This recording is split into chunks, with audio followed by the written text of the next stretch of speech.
L'harmonie de Gabriel Fauré, L'horizon chimérique, Diane Séléné, par Philippe Ganchula.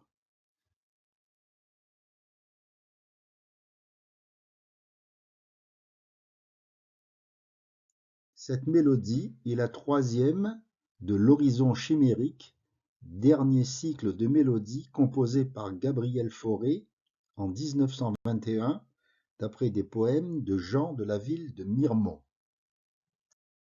La double invocation initiale, Diane Séléné, désigne successivement la déesse de la lune dans les mythologies romaines puis grecques. Le poème oppose la froide limpidité de la lune à l'âme troublée du poète qui aspire à trouver cette sérénité. La musique semble rendre cette atmosphère d'une nuit calme, froide et limpide, éclairée par le clair de lune. L'écriture pianistique très dépouillée, avec ses accords se succédant très régulièrement en noir, semble rendre le cheminement de l'astre. L'harmonie, comme transparente, ne comporte aucune base profonde. Écoutons l'œuvre en la suivant sur la partition entièrement chiffrée, dans la belle interprétation de Camille Morane à la voix et de Lily Bienvenue au piano.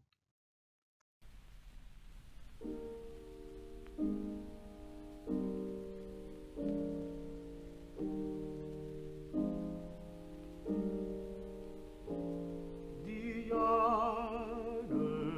Séléné, lune de beau métal, qui reflète vers nous par ta face déserte, dans l'immortel ennui du calme sidéral, le regret d'un soleil dont nous pleurons la perte.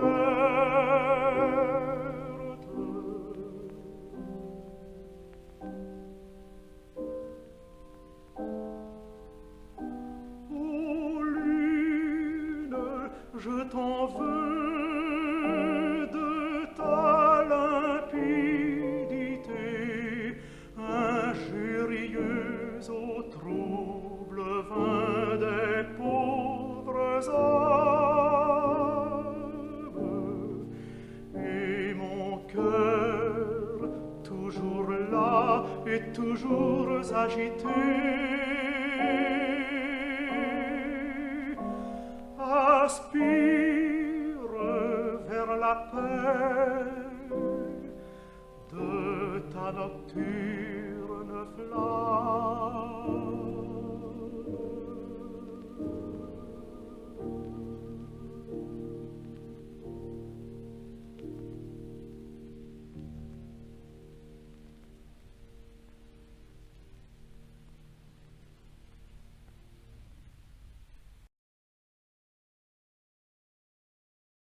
Après notre écoute, voici quelques commentaires analytiques.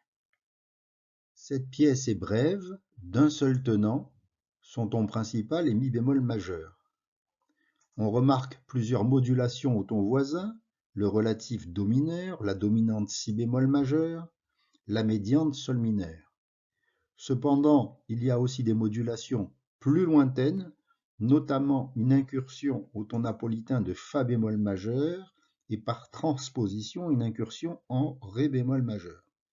On note aussi une spectaculaire modulation en sol bémol majeur venant après sol mineur.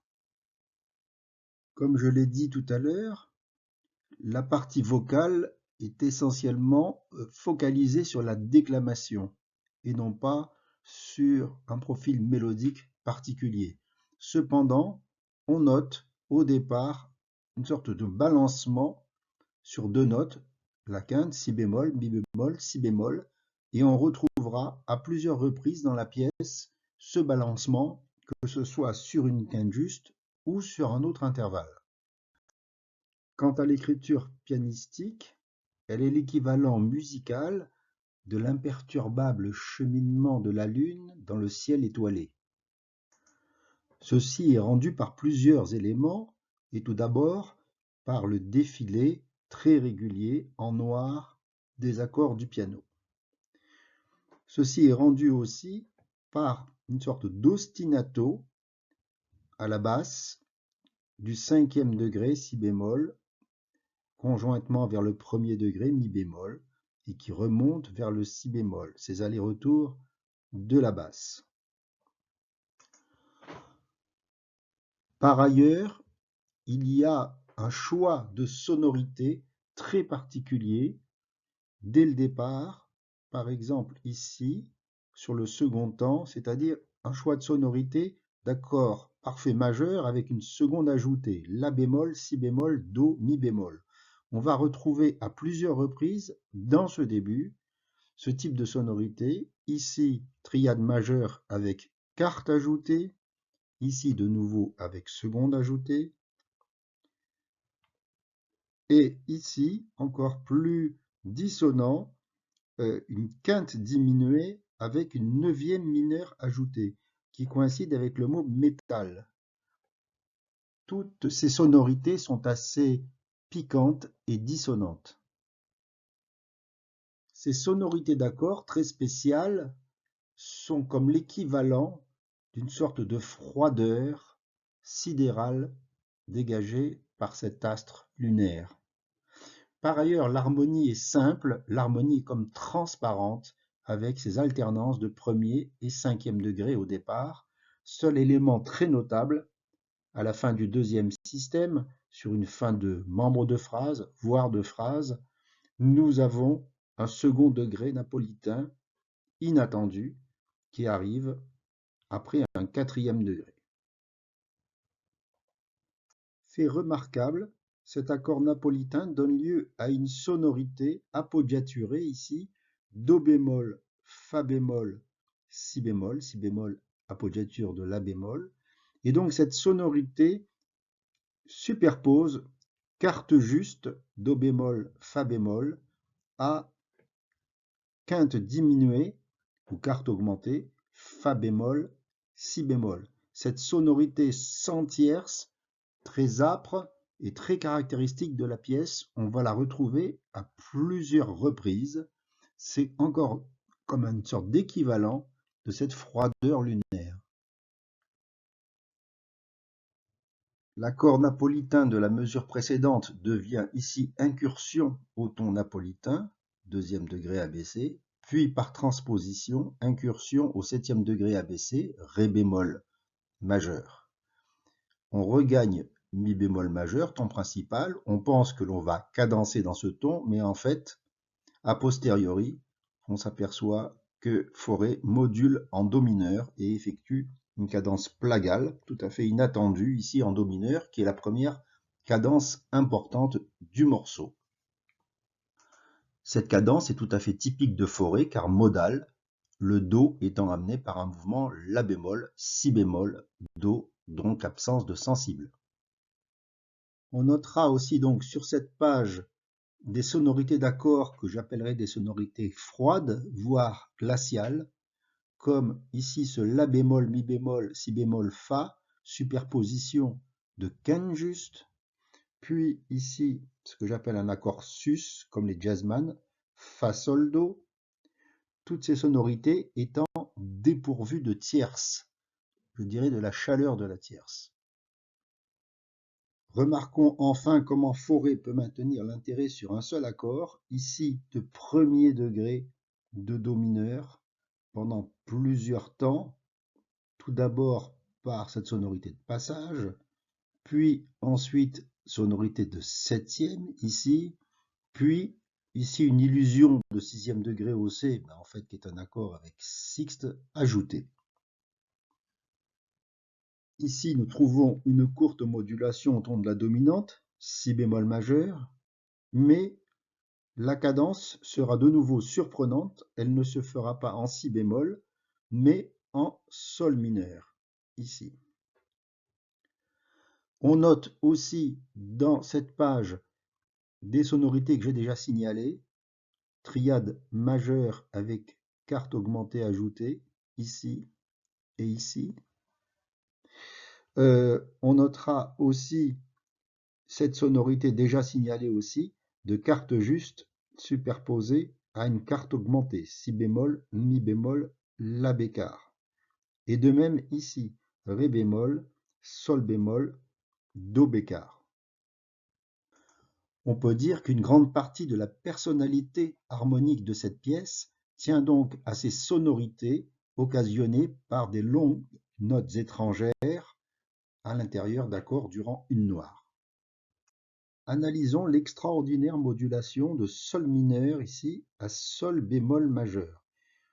C'est en fait une modulation entre deux tons les plus lointains possibles. Comment Fauré a-t-il fait? Il s'est servi d'un accord pivot, c'est très surprenant pour deux tonalités aussi lointaines, alors qu'il a noté comme un premier degré de sol bémol dès le départ, là il n'y a pas de mystère. Par contre, pour le comprendre, il faut l'interpréter tout d'abord en sol mineur comme une sorte de septième degré, fa dièse, si bémol, do dièse, septième degré par en harmonie. Donc il faut lire en harmoniquement le ré bémol et le sol bémol. Ce do dièse est en fait en sol mineur une sensible inférieure de la dominante ré, que j'appelle sensible numéro 3. Le fa dièse est évidemment la sensible que l'on connaît, sensible numéro 1. Accord donc à deux sensibles, donc qui provoque une attraction, notée A ici, qui pourrait tout à fait se résoudre en sol mineur. C'est un accord puissant en sol mineur, donc qui va servir d'accord pivot et devenir un premier degré en sol bémol majeur. On note aussi sur ce passage le motif initial de la pièce qui était à la voix, mais ici qui passe au piano, et ensuite la manière très élégante par laquelle Fauré retrouve son ton initial de mi bémol majeur par marche harmonique, en fait, par tierce mineure descendante, ce que j'ai noté séquence ici, donc sol bémol majeur, mi bémol majeur, et d'une manière très locale, fa mineur ici. On pointera aussi la cadence imparfaite finale de la pièce, amenée par un cinquième degré, fa, la bémol, si bémol, mi bémol, accord sus, dépourvu de la sensible ré bécard. On note ici aussi toujours la présence de cette sonorité de triade majeure avec une note ajoutée ici qui est une quarte augmentée. En conclusion, il y a un certain nombre d'éléments de simplicité dans cette pièce.